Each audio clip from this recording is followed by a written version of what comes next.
How to make Vinca vines grow indoors. Vinca produces flowering vines that require warm temperatures and sunlight to remain healthy and productive. The plant grows as an outdoor annual in most climates, or you can keep it indoors as a houseplant in winter or year-round. Growing Vinca indoors successfully requires supplying the plants with similar conditions to those they require for lush outdoor growth. The plants also require support and pruning so their long vines don't become overgrown and the plant remains full. Things you will need: pot, potting soil, water-soluble fertilizer. Plant your Vinca in a 6 to 8 inch diameter pot that has a minimum of 1 drainage hole. Water the potting soil prior to planting until the soil is evenly moist and the excess water flows from the drainage hole in the pot.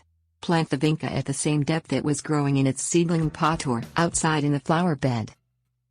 Set the pot in a window that receives full sun all day. The plant should receive at least 6 hours of sun daily during the shorter days of winter. Pinch back the tip of each stem to the topmost bud. This encourages bushier growth and shorter vines. Pinch back the tips in spring when new growth begins and again in midsummer to keep the plant compact.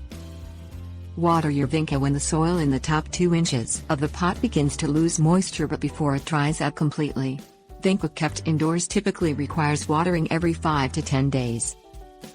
Fertilize the plant once a month with a water-soluble balanced fertilizer in the spring and summer.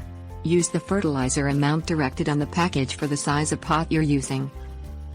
Place your potted Vinca outdoors in summer if desired. Set it out after the last spring frost and bring it back indoors in the fall before the first expected frost. Tips warnings. Plant Vinca in hanging baskets so the vines can trail over the sides. You can also train Vinca to grow up a short stake placed inside a flower pot. Vinca cannot tolerate cold temperatures. Keep the plant away from drafty doors and windows to avoid cold damage in winter.